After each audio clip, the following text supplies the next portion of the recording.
Hello, everyone. Welcome to Legends and Laughter, the show where we talk about literature, books, pop culture, and anything else Amelia and I darn well feel like, because this is our show and we will do what we want.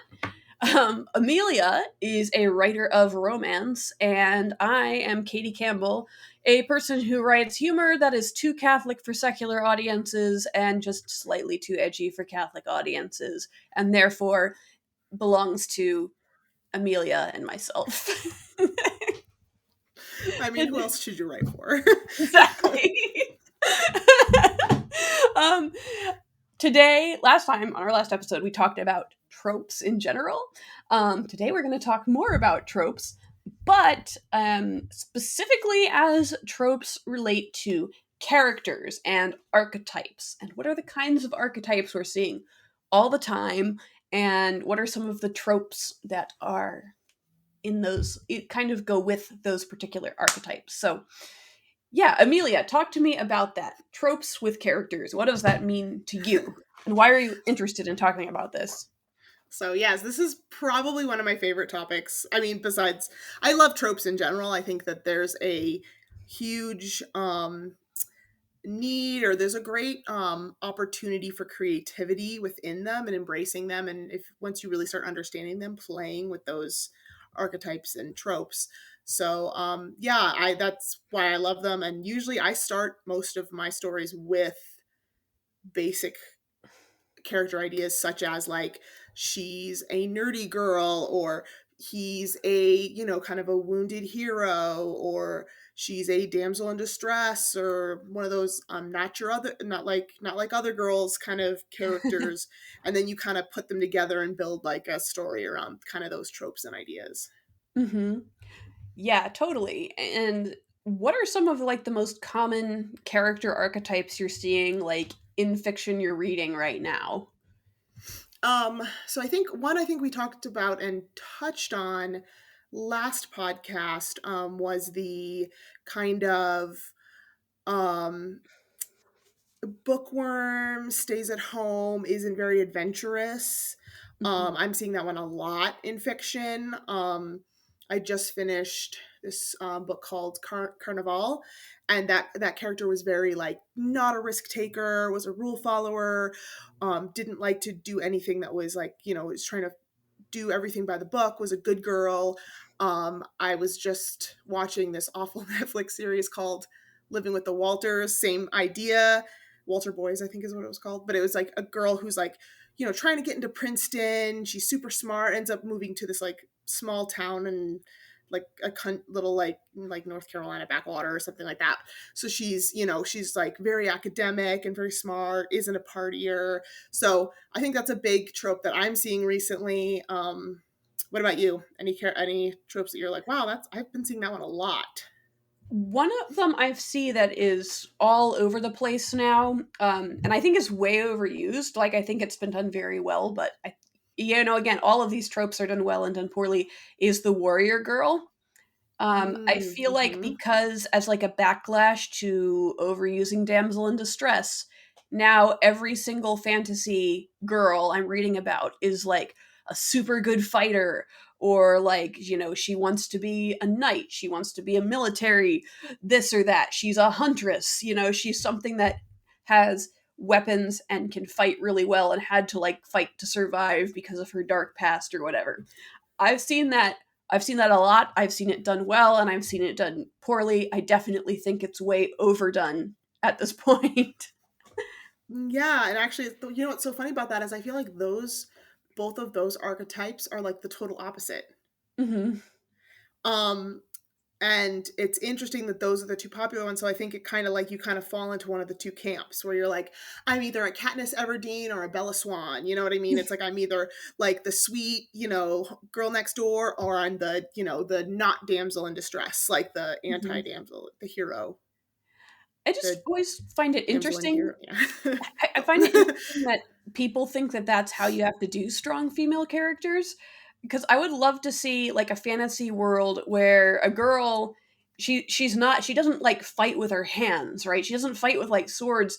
Maybe she's like, a lady in waiting and she's got to she's got to be like take care of the princess and protect the princess, and she doesn't do that by fighting, but she does that by maybe spying, sending letters, like there's all these other ways. Or like a lady who's a seamstress and she's really good at making stuff, but then all of a sudden like dragons attack her village, and there's other men fighting, but she's the one who's got to keep everyone organized and help them rebuild their village and make sure that the vulnerable people get out while the strong people go to fight. Like there's so many ways that a person can be strong, both men and women really.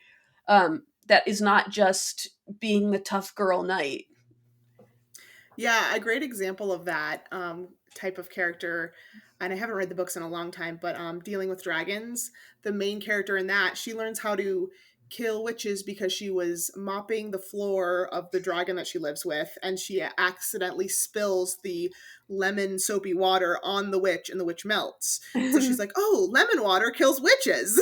So like the whole book is just her walking around with a bucket just like spilling it on witches, and it's like she didn't kill the witch because she had like a sword and she bested them, or you know what I mean. She just was like, everyday item just killed the witch. Yeah, it's not like she needs tons of like brute strength to kill a witch that way, right? She just needs to Yeah, be kind of smart and have her wits about her. exactly. um yeah, those were two that I've been seeing a lot. I wrote down some other ones. uh um What about like one that we see a lot, which can be either a male or female lead, but is oftentimes a male lead, is you have a chosen one male lead who is really bitter and angsty.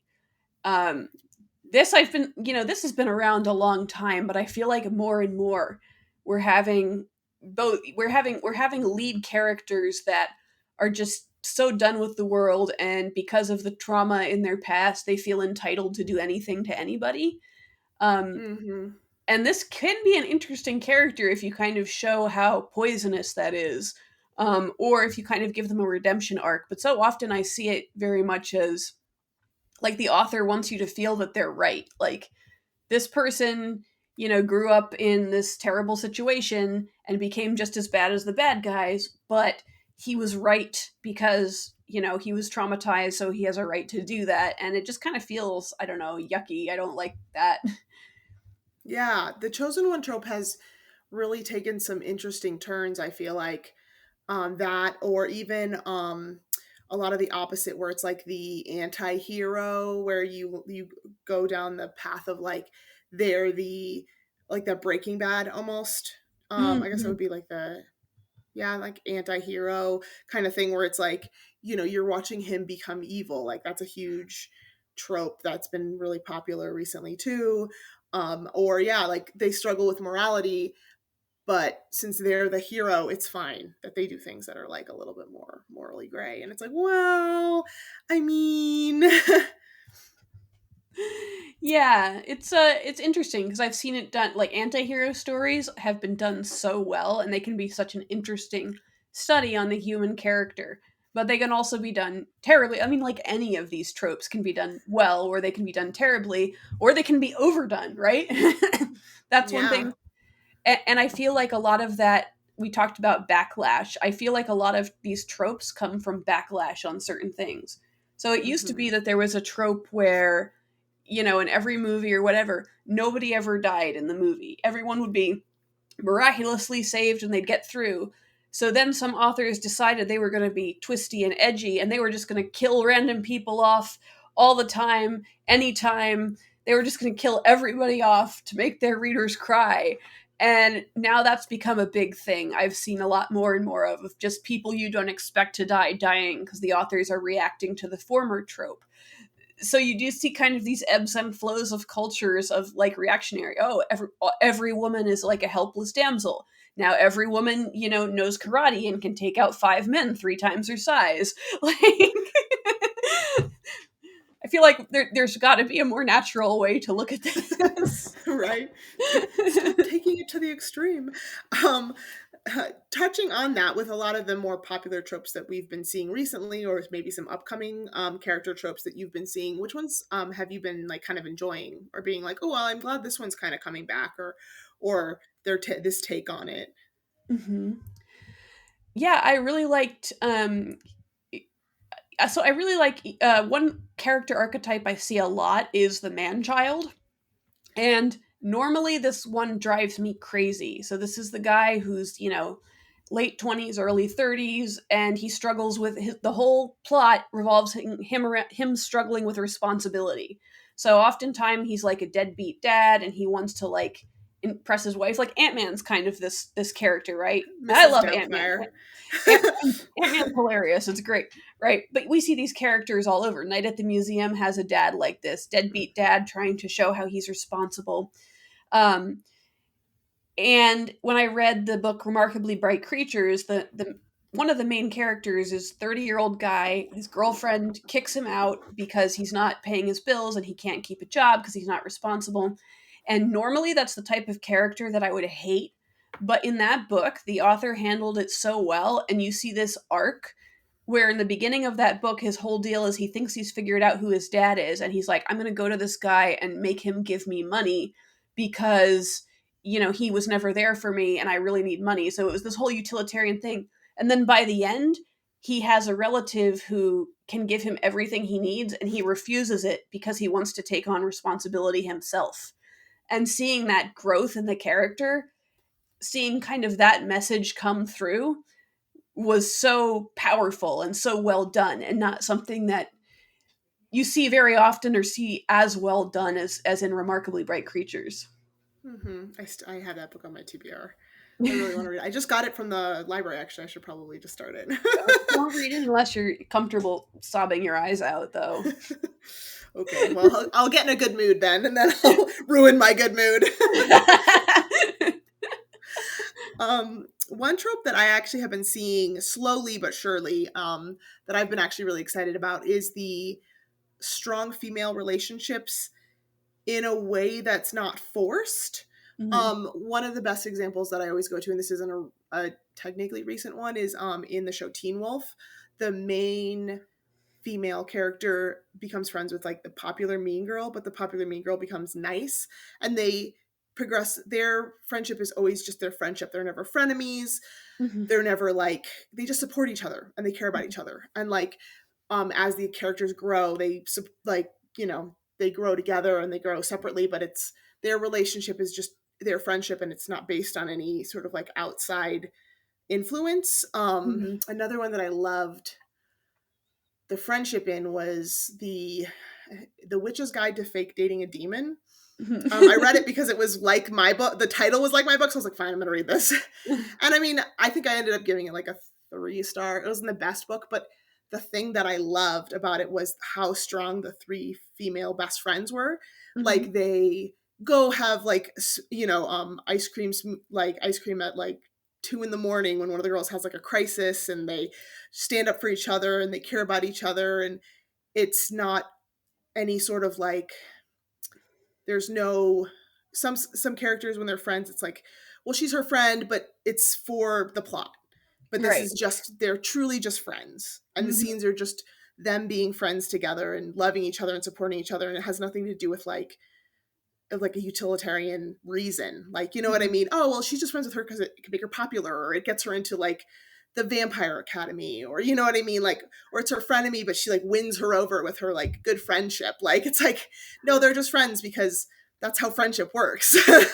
I'm just thinking Yeah. about in the Weird Al movie, they parodied this by having like 3 guys living with Weird Al, and their entire existence was just to like support and praise him, like the entire movie. And it Yes. was so funny how like there's so many like books and movies that have characters in them like that. You don't have any Ex- depth to yourself. You're just there to either antagonize or to like support the main character. ex- exactly. And I'm so happy that this is starting to come back, because for a while it really was like this thing where like a lot of the main characters would like kind of look down on their friends. Like it's like, Mhm. oh, my friend is just so frivolous, or like, well, my friend is always getting drunk on the weekends. So it's like, but then why are you friends with this person if you don't like their lifestyle?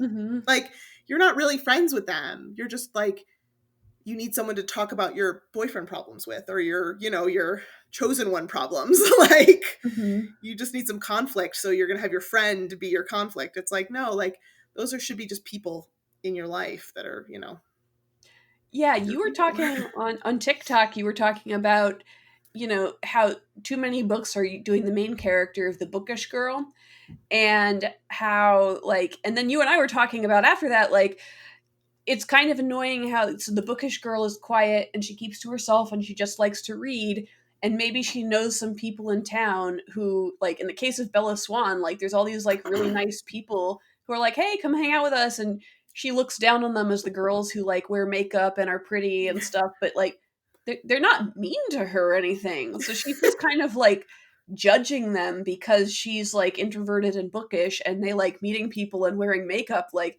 I don't know, that's not very likable. Like, what's wrong with Exactly. being an extrovert who likes to wear makeup and dress nice? Like, I want to see one of Ew. those kind of girls as the main character. Like, Yeah. I just read the series, so I'm kind of upset, like that obsessive after the fact. mhm, What is it? A book hangover? Caraval. The first book is about Scarlett, who's the older sister and is kind of the rule follower, and she kind of looks down on her younger sister, Tella, who, I don't want to spoil it, but like she goes through a good character arc in the story, and I think for the first book in a series it worked. But through the whole entire the book, I was like, dang, I really want to follow Tella though, because Tella's like the one that steals stuff and like, has this wild streak and, likes puzzles, and there she's stuck in this magical carnival that has all these like quests and, stuff. And so I'm sitting there going, I want to see this through Tella's eyes though. Like Scarlett's hating every moment of this. I want to see someone who would like play the game. And so then the second book is from Tella's perspective, and it was just so much better. But you needed that setup. But it was really fascinating watching her sister kind of maybe not look down on her younger sister, but very much like older sister, kind of like, well, she's just my younger sister who's crazy. Like, but I love her and I would die for her. But oh my gosh. But then you see Tella's perspective, and Tella's like, I'm a fighter. You know what I mean? I can't rely on anyone. And everyone's always, in love with my older sister. So I'm the forgotten one. So I have to fight for myself. And it was such a fascinating character. I was like, oh, finally. So yeah. That's where a what's lot of my hate comes from, I think. And then I was like, oh, okay, thanks. talking about friendships, I think brings up a really important topic that I've been thinking about a lot when it comes to characters and books, especially reading more recent stuff. Is I feel like a lot of books, when I was growing up, the ones that I read, really focused on those strong friendships. So, for example, Narnia, there's never a story where a kid goes to Narnia alone. They're always with at least one other kid, sometimes sibling, sometimes a friend. Then we have like, Harry Potter. It's all about, one thing I love about the chosen one trope in that one is that even though Harry's the chosen one, he can't do it without his friends. And there's this whole theme of like Voldemort wanting him to feel alone and isolated so that he's not as much of a threat. And in the end, it's everybody who comes together and is able to help him defeat Voldemort. Whereas I feel like nowadays, like when I read like Akotar, for example, um, it's just like one person who doesn't like anyone, doesn't have any friends, and is isolated. And I was thinking about that because I see this character, like I see fewer and fewer strong friendships in books recently. And this morning I was just listening to this interview with Bishop Barron, talking about how people are becoming like more isolated and more turned inwards on themselves. Mm-hmm. And so I'm wondering if this character trope we're seeing in books is a direct reflection of something sad that's happening in the culture as well. Yeah, very judgmental, very kind of self-identifying a lot too, like in a way that's almost harmful. Mm-hmm. Like you see a lot of people now that are like, well, I'm Catholic, so I'm not going to do that, or I don't like want to hear that conversation, or I don't want to accept a different opinion, or Mhm. I'm vegan, so I'm not going, like, it's just like people like identify themselves as just one thing. And it's like people are complex though. Like, and the minute you start identifying, well, I'm a woman, so like as a woman, like I can't do this thing, like, or I don't want to be this way, or you know what I mean? Like that's not the type of person that I should be.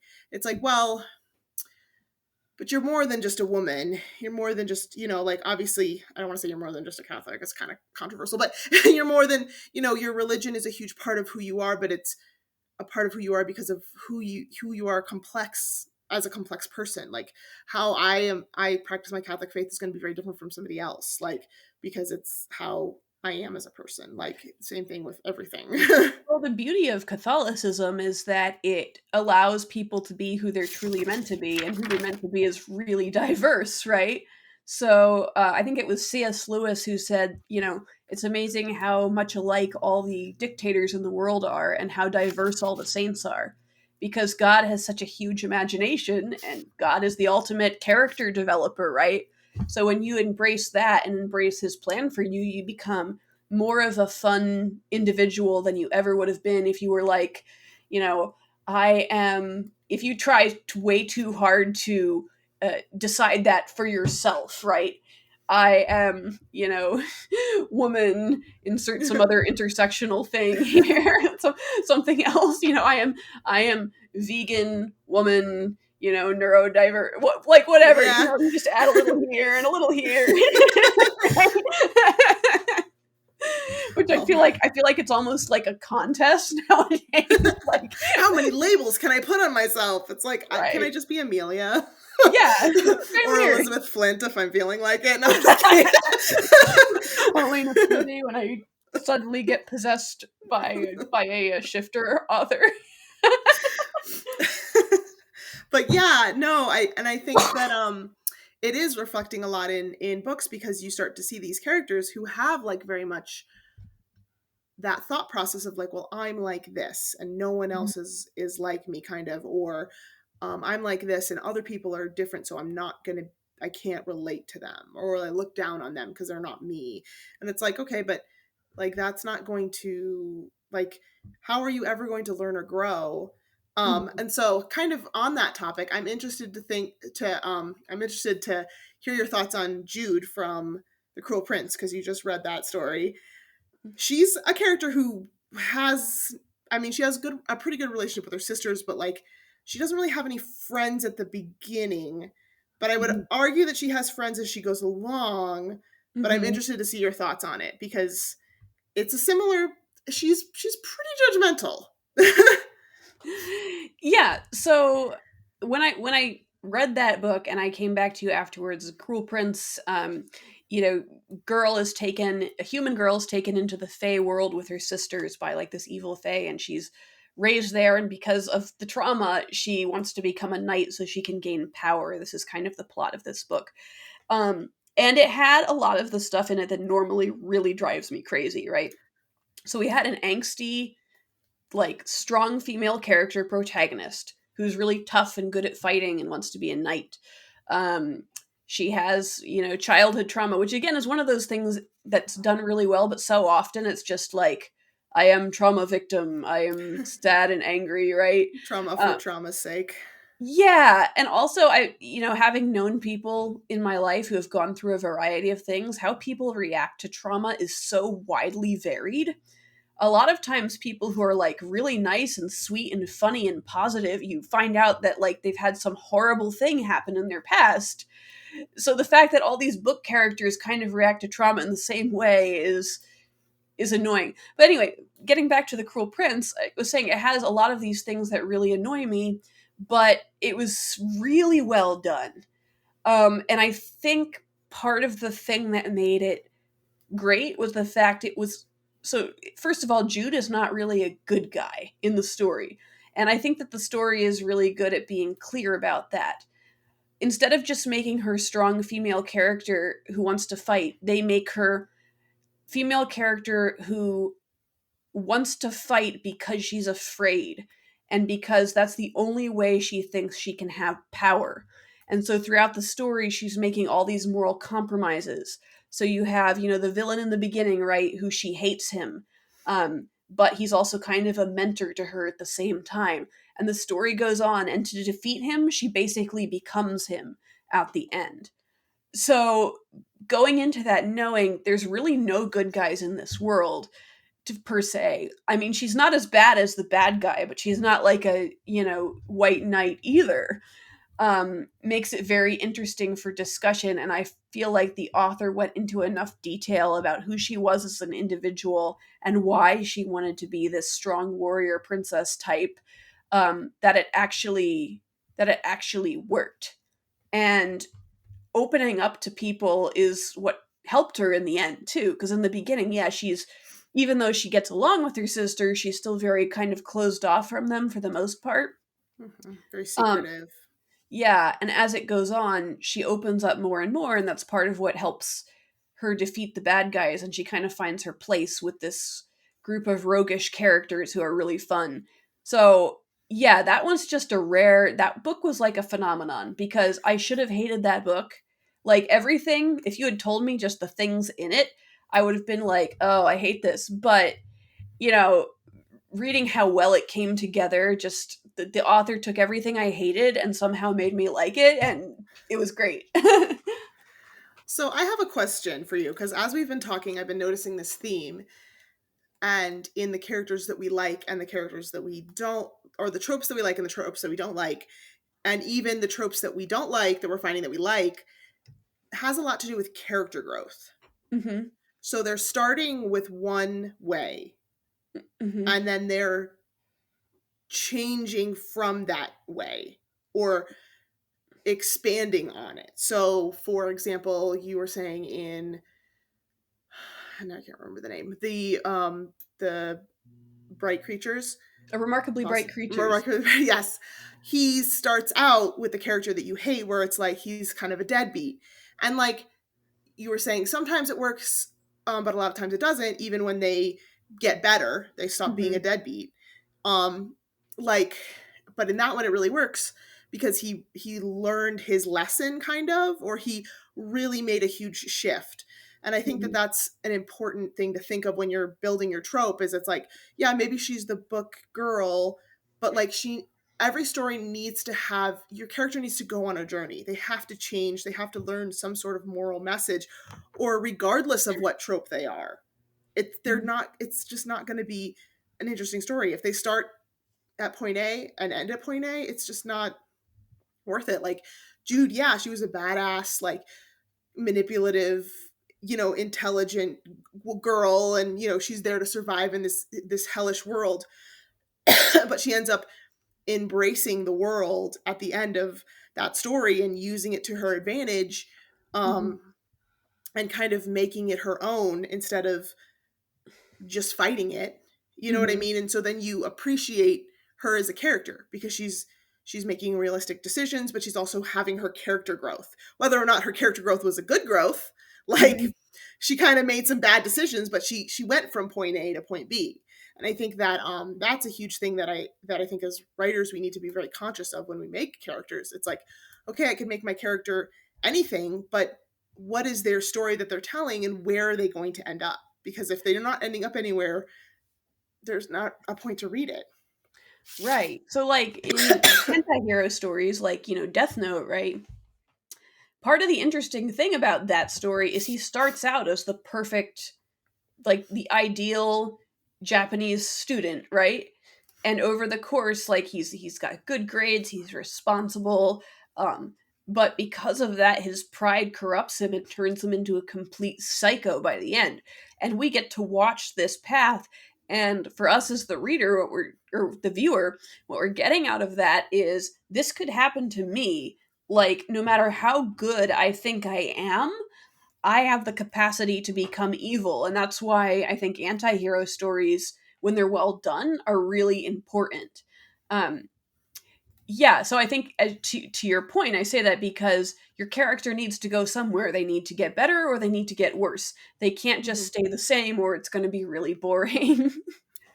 And I would even argue with Light, like he almost goes through a three progression because he starts off as a normal student, and then he almost immediately is just like, I'm gonna kill people. Like he just starts killing people, but it's like he justifies it, and then it just starts to become a game between him and the police, and Mhm. then it gets to the point where he just starts like going crazy. Yeah. Like he's not even, he loses his sanity. Like it's like you start off with this normal student who's probably above average intelligence, and then he becomes extremely smart, and then he becomes extremely stupid. Like he just like completely goes off the rails, and it's like you really do take that character in a completely different, he is not the same person that he was at the beginning of that story when he picked up that notebook. Like yeah, Yeah.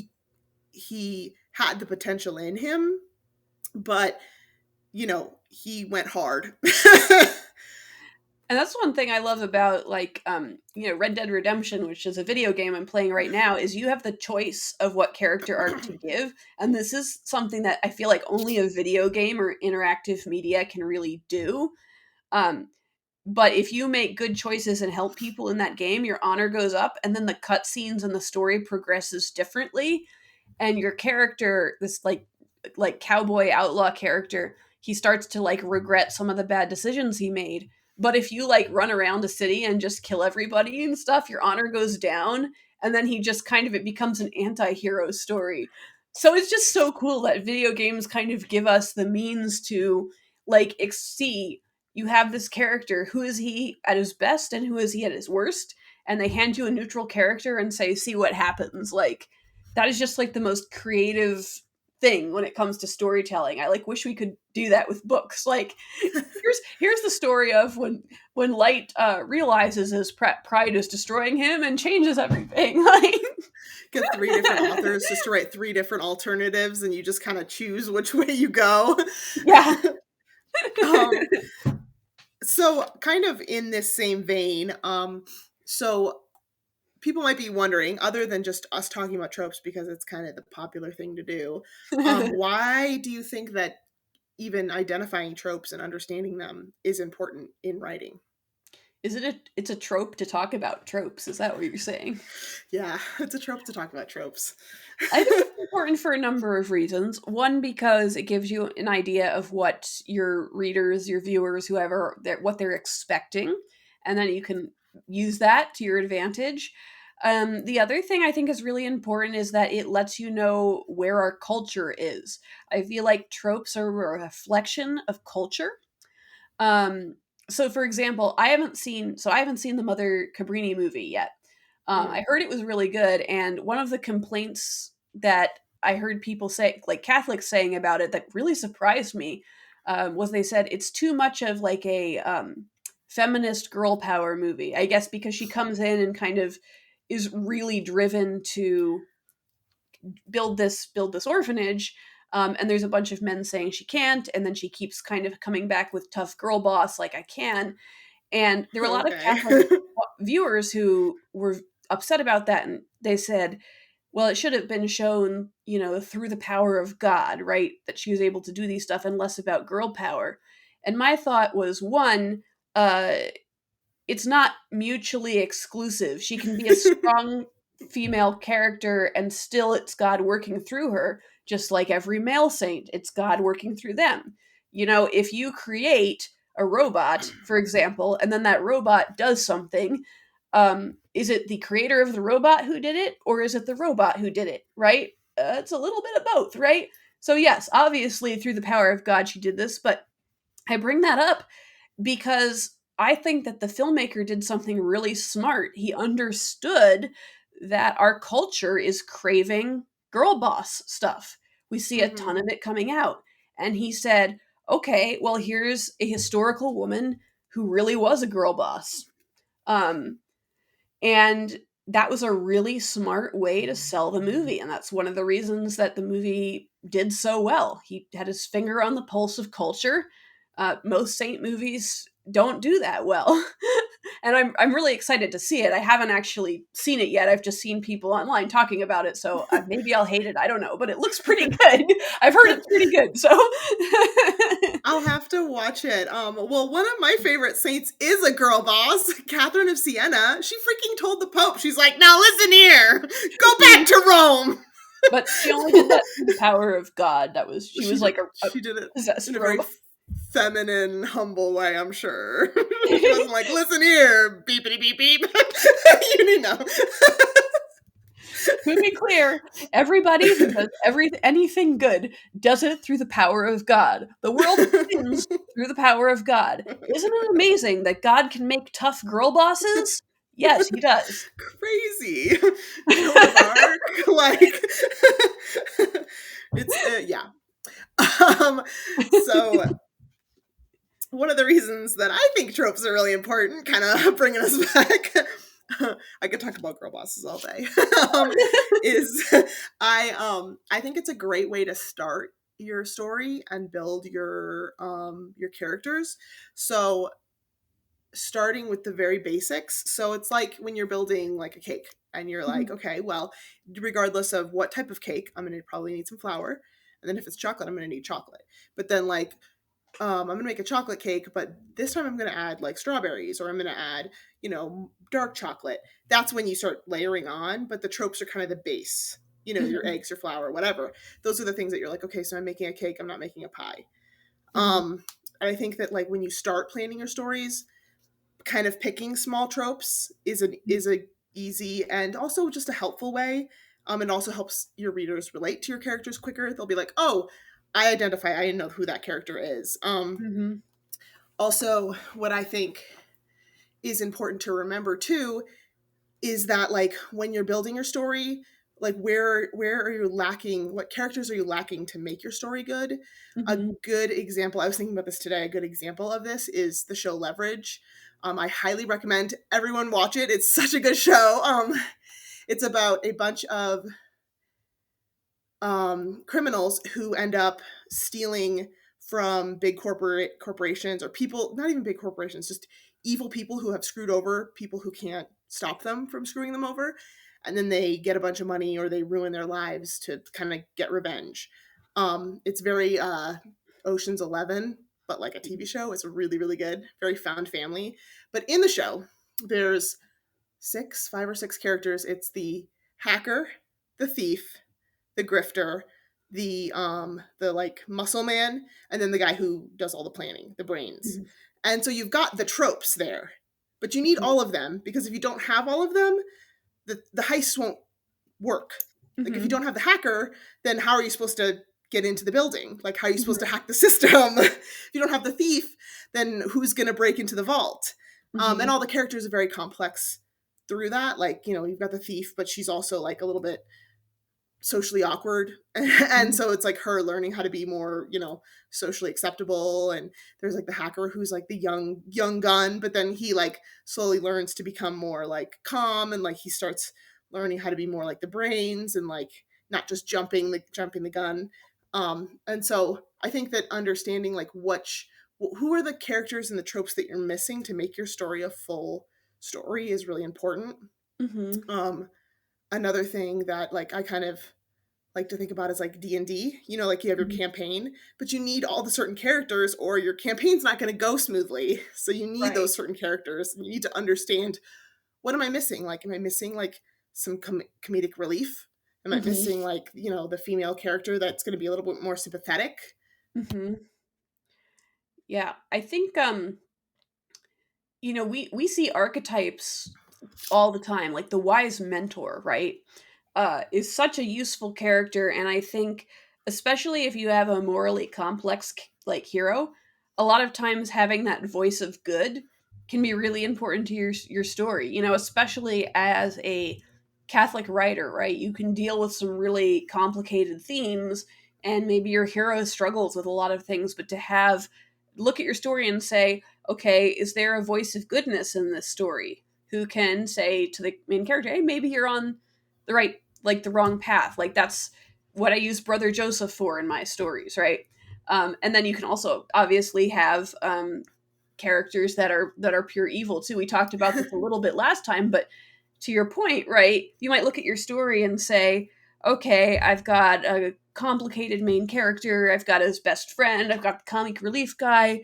But there's really like no voice of goodness in this story. Maybe I need my Gandalf character to come in here.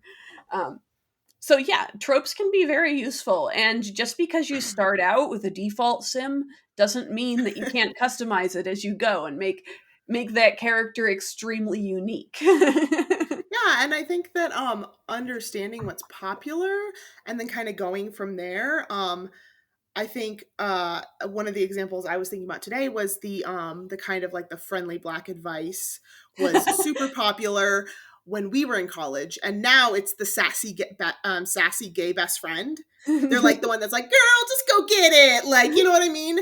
And it's like, okay, well, I need that person who's going to cheer them on and is going to give them the good advice, but like I'm seeing all of this, Hmm. and maybe that a person who identifies with being or who is African American or identifies with being, the sassy sassy gay, maybe they find that kind of offensive. So what's a different way that you could do that?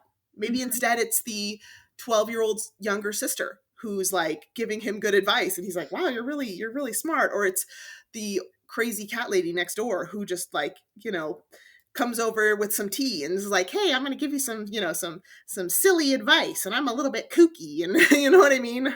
I'm Miss Frizzle. Like, so I think that like understanding what's popular and then maybe also understanding the problematic, you know what I mean, ness of the popularity of it, and then kind of being like, okay, well, how can I make that different? Like, how can I tell a story that kind of throws the audience into a different, like, oh, I thought this, like, I thought the gay person was going to be the best friend, and they turned out to be like, not the best friend. Like, Or like, yeah, like for like that, this is one thing Remarkably Bright Creatures does really well, because we start out with the main character is this old like 70-year-old lady Tuva, and her whole thing is her son has died and her husband died, so she's completely alone, and she goes to this like knitting circle, and she feels isolated. She's kind of like the Bookish girl we were talking about. mm, Like, she has trouble because the other women are always talking about like their grandkids and their families and all these things, and she always feels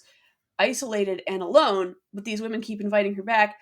But then by the end of it, you see these friends coming around her offering to help her. um and there's a line where she says, because she's about to like put herself into a retirement home, and her friends are like, no, stay here, we'll help you with whatever you need, and she says, I don't want to be a burden, and her like kooky best friend says something like, your problem is you always think you're a burden. And oh, it's just like this sweet thing where these women with these families have been there the whole time supporting her, and part of her character arc is she has to open up to them and embrace them and trust that she's not a burden, even though she's not a blood relative of theirs. yeah, and I think that's such a beautiful message that I think is very underutilized, or I see a lot of people struggling with that.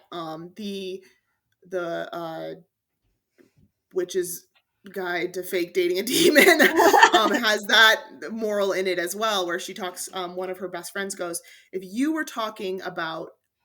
heard somebody talking about us the way that you talk about yourself, you would be very angry. So Hmm. why do you think it's okay that you talk about yourself like that? And Hmm. it's one of those things, I'm sure people have seen scrolling through Instagram, I don't know, I've seen that before, like that thought process, but it is a really interesting thought. And if you were to play with that idea, you know what I mean? And like, okay, yeah, she's the self-deprecating person, but someone calls her out on it, Hmm. and she becomes less self-deprecating because of it. And she learns how to, embrace herself. So, um, yeah, I think understanding the tropes and understanding maybe where the problems are or even why you don't like them and then going from there. So, Hmm. like the damsel in distress has been, very much hated to the point where now we're getting the too powerful women. So, like what would happen if the too powerful woman lost all her powers? Like, and then what happens? Like, what does that character do? Like, so it's I think the tropes are a really fun way to really get in and play with your characters and understand, some of the complexities of being a human. You start one where and somewhere else. Yeah, like what like you can, if you start with that template, you can change it. So one thing I did in a book I wrote recently was I decided to take the rogue archetype and the wise mentor archetype and mix them together. And it was so fun because you have this wise archetype who's just very salty and like very like kind of cynical and bitter, but is also always giving really good advice. So you do that, like, don't be afraid of those archetypes. Don't be afraid of that. Take them and then say, okay, what kind of customizations can I give this to make it unique and a little bit unexpected? Yeah, a character that I did that for, and I really want to bring him back in my new story that I'm working on is Nikki and the Edwardian Ghost. She gets possessed by a ghost who stalks her, and so she goes to the church, and the priest that she meets is like this surfer bro. Oh yeah, So he's that was always like, hilarious. dude, we got to get the ghost, man. But he's like a priest. Like, I don't know. I just loved that idea. And I think that just like kind of pushing the boundaries a little bit and having fun with those tropes, because you expect like the priest to be like, oh yes, of course. And that priest was based on a priest I knew in San Diego. But That doesn't surprise me. I'm like, I feel like I've met that priest in California before. dude, I was driving listening to Radiohead, and I was just thinking about I loved it when he first started his sermons. He used to say stuff like, my favorite saint was Mary Magdalene. And I was like, so is it Mary Magdalene, or are you asking us if it's Mary Magdalene? Like, his California accent was so thick, and I loved it. Oh my Oh god. yeah. I It's love not really a trope. That's a human being, but he was also a trope. No. I love how the priest trope in like movies and stuff is the character walks into the church and the priest is always just like sitting there with tons of free time He's just and like, just like totally like, oh, let me have a long conversation with you about like, I'm gonna sit here for an hour and talk to you about like your life's issues. I'm like, priests are some of the busiest people I've ever met in my life. Like, yes, they will definitely, do everything they can to help you, but like you kind of have to run them down or call their like emergency line if you're having a crisis. They're never just like sitting there like just waiting around in the church for somebody to show up. there's a great scene in Easy A, which is one of my favorite movies, where she goes to confession to like confess her sins. And so she goes into the confession, she does this whole long monologue, and she's just like, I'm sure you think I'm like, awful. And then she kind of stops and is like, so am I supposed to like say 5 Hail Marys, or, fast for a week? And then there's like silence, and she's like, hello? And then she just opens up the like curtain thing, and there's nobody there. It's just like, I was like, oh yeah. Oh my god. It was um but yeah, kind of touching a little bit, because I know we both talked about characters that we've done. So tell me about a time that you like really taken a trope and just decided you're really gonna mess with it or change it. So you touched about on the one character. Is there any other ones that you? I'm trying to think if there are characters that like specifically I had a trope in mind for.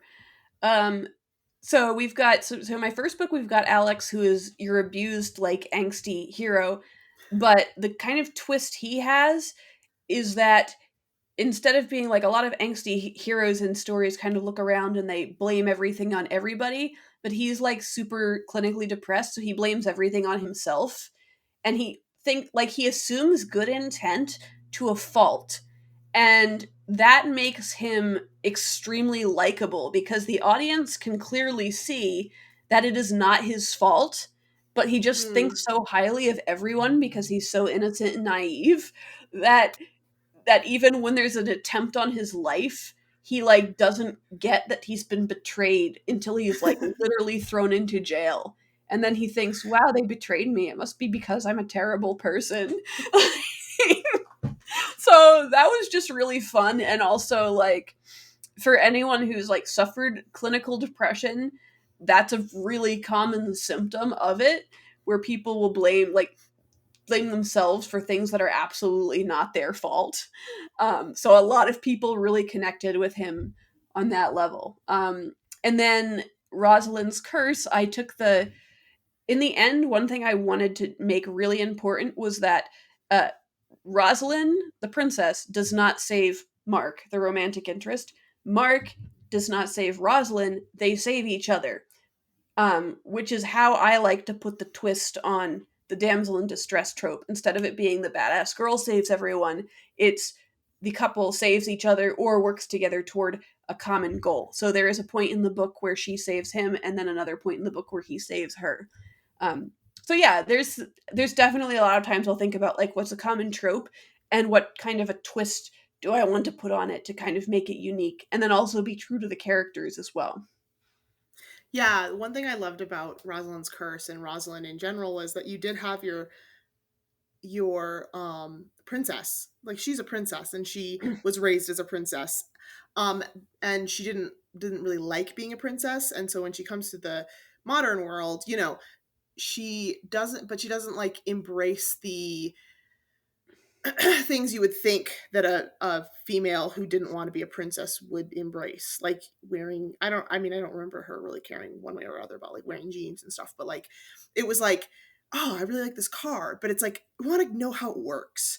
It's like her Mhm. curiosity was her like her strength, and it Mhm. was different than what I've seen a lot with female characters where it was more like I want to be like a man, which is fine, but like it's been done. So it was Mhm. interesting to see a female character who's becomes very powerful and assimilates into the world pretty easily because she's so curious about the world and because she's so smart and she has a hunger for knowledge, which makes sense to me in a character like her because she wasn't allowed to do the things that like men could do, but her freedom would have come from her knowledge. Mhm. So it makes sense, and it works with her character, and it's realistic. Like it flowed very well. It didn't make me question it in any way where I was like, okay, but like why would she do, like that doesn't make sense. Like, why would she care about a sword? Like she cares about like the machines that have her tied up. Like, oh, this must be working this way because this is how this works. It was just refreshing and different.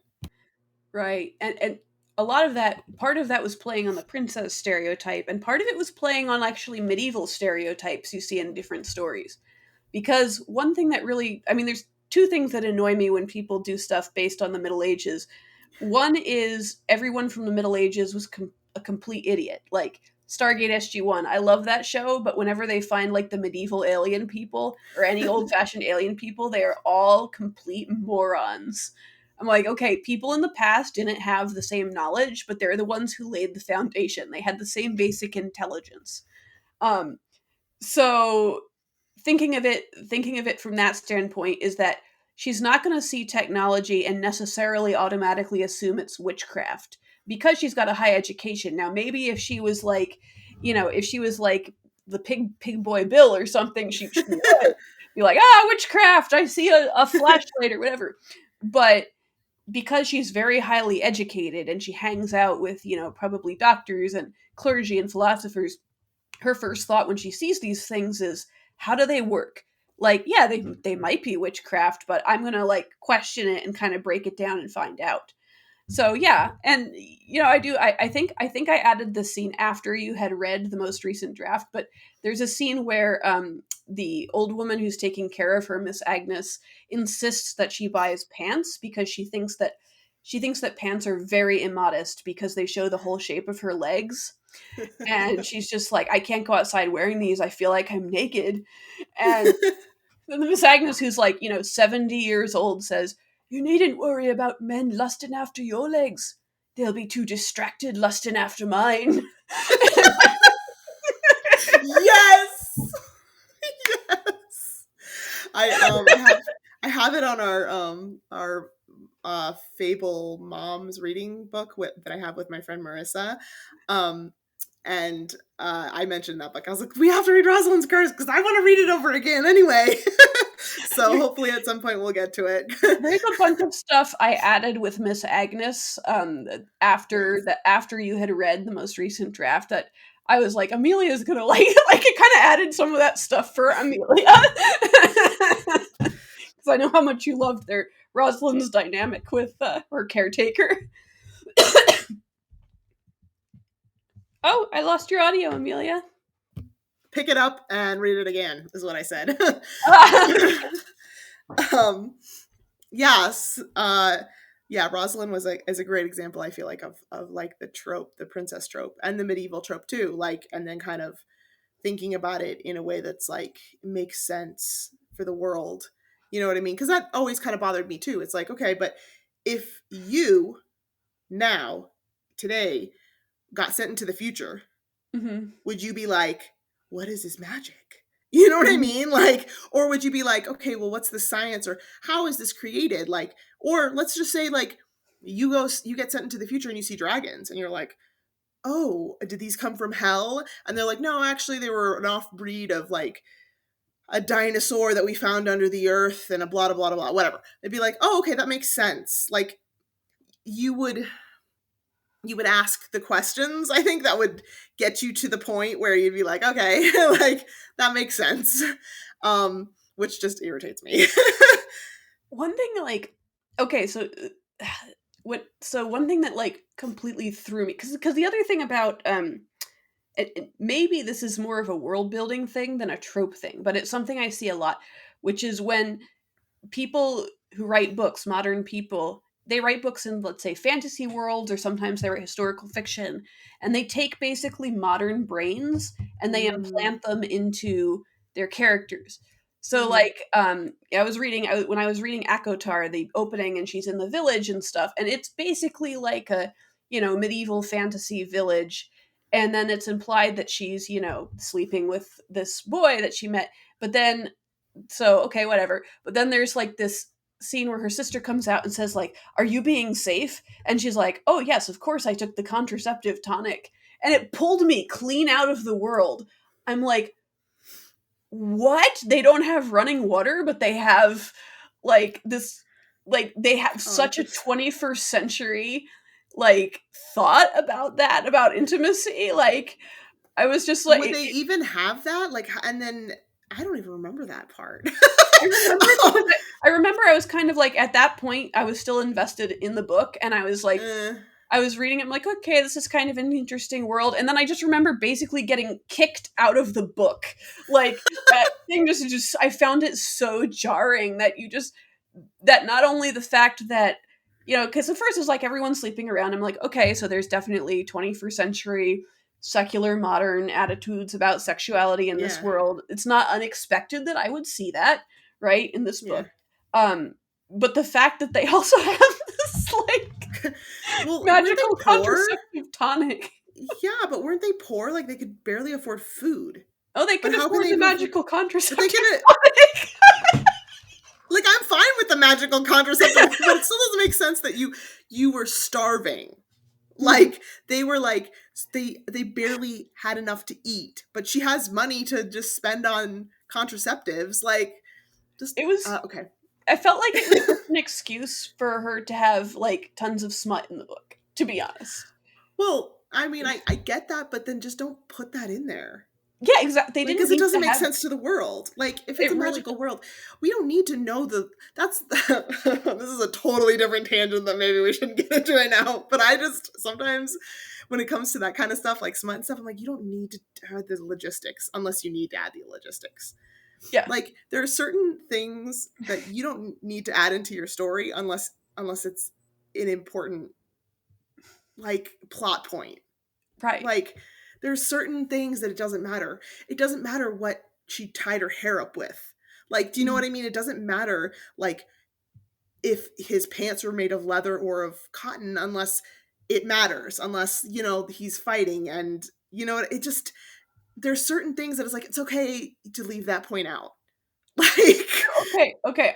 I loved Cruel Prince, but there was this one thing in it that just cracked me up, right? They're talking about she's a human and she's in the fairy world. And there's a scene where she's in the bedroom and she looks and she sees like this chamber pot. And she feels embarrassed because she's never like has bodily functions and she's never seen a fairy like use one of these. And my thought was, okay, we've established that you came from the human world. The human world has flesh toilets. WTF are you doing here? yeah. You want to be where the toilets don't flush? Like, why not? Either is my thing. Like, if the fairies know that they exist, Oh, why do they not have them? I mean, maybe it's because their well, society is too corrupt to figure out plumbing, but I don't think it matters to them. And then humans are so lowly that it doesn't matter to them. I mean that's true too. Like, if But we didn't have to go to the bathroom, would we have flushing toilets for our dogs? I mean, yeah, that's true. That's a good point though. That's a good point because she is kind of like a pet. Although And I don't know, I not might though. dramatic, like, but in that culture. Yeah, But yes, the logistics. she could have just not had, and that's one of the things I don't really care about. I think it was fine that she had that in the story, but it's also the story could have been just fine. I don't need to know You never. the details of Oh. your character's bodily functions. Like I think some authors go like way too detailed, and I'm like, no, TMI. Well, Stephanie Myers had this thing where every time Bella would wake up in the morning, she would go to the bathroom and get ready, and she would refer to it as her human things, or Edward referred to it as her human things. And I remember she mentions it like 2 or 3 times in the story. Like, the first time was okay, I didn't need to know that in your story, Bella wakes up and brushes her teeth. You know what I mean? But like, she mentions it several times, and I'm like, okay, but I really don't care. Like, who cares? Um, but yeah, Yeah. um, I we're kind of hitting up that hour. So, was there anything else you wanted to add? I There was a lot of other character things I was thinking about, we could talk about, but we can, maybe save those for next time. Things like, we touched a little bit on it, like trauma for trauma's sake, but like, if you have trauma, like, when is it appropriate? Like, or how does the trauma of your character relate to the actions of your character? Mhm. I don't think I have it written down, but it's like, I believe it's like the Thesaurus of Emotional Wounds is a great book for Mhm. that. Emily Didi, who's our friend and writer, suggested it to me, and the concept is basically like, if your parents, hit you, um, maybe you have, like, later down the line, if someone tries to hit you, you react a certain way, or the example I used is like, one of my characters in my story, Herschel's a hopeless romantic, and he's like the archetype of like the friend zone, the guy who always gets friend zoned, but he's Mhm. so persistent with the girl that he likes because his mom left when he was young to pursue her dreams of becoming like a off-road car racer, and she cares more about that than being with her son and raising him, and she missed a lot of things that she said she was going to go to just because she was doing things that she cared more about. So he Mhm. has an abandonment issue of just being like, I want this person to, like, I don't want to be rejected by these people, I want to feel like I'm worth it. So, Mhm. and putting his self-worth in people keeping him around. So, kind of talking about that, and it's definitely something we can talk about a little bit more maybe in another podcast. I think that was the other one. And then the other thing I would love to talk about at some point is player knowledge versus character knowledge. So in your story, does your character know more than they should because you know it and the audience knows it? Yeah. So yeah, those are some fun topics. If you guys want to kind of chime in, and if there's anything else you have questions about character wise, we would love to touch on that. Katie, is there anything you wanted to add to those two? I Yeah. just threw them at you. No, we got some great comments on our last episode about how people felt about different tropes and the subversion of tropes. So what I would say is leave your comments here and tell us if you agree, if you disagree, or like what are some common like archetypes you're seeing a lot now, and are you happy about it or unhappy about it? Just share your experience and anything else you want Amelia and I to go like deeper in or to talk about. We are open to suggestions. That's what this is all about. So leave us your Yeah, comments, definitely. smash that like button, subscribe. What are you supposed to say when you're a YouTuber? Follow all the socials. Don't forget to click these 50 things. Here's your to-do list. Now do X, Y, and Z, okay? Don't forget to subscribe to my Patreon. Just kidding. Don't forget to put me at the center of your life. Right now. Because we totally make these videos like a big priority in our lives. Right? I'm like texting Amelia right before this, like, hey, does this time work or this time work? Okay, let's jump in. Yeah, I was like, give me 5 more minutes. My daughter's having a meltdown. But yeah, if you guys do too want to talk about maybe some characters that you've written, please, we'd love to hear about other people's takes on stories and ideas. I also will be hosting a character kind of deep dive in 2 weeks. I'll link all the information in the video, and it'll be hosted by Legend Fiction. So we're all going to sit around and talk about characters that we have and kind of talk about their tropes, and then also like how to make them deeper and more three-dimensional. So if you're interested in that, I'd love to see you. Katie, do you have anything coming up or anything you want to? Not yet. The only thing I would add is on this channel, I have started a Lord of the Rings live react where I am reading through the Lord of the Rings and just sharing my open and honest thoughts. So subscribe to this channel if you want to see my unfiltered, for better or for worse, live reaction to the Lord of the Rings. Other than that, join Legend Fiction because we have fun there, and you're missing fun if you're not in Legend Fiction. So yeah.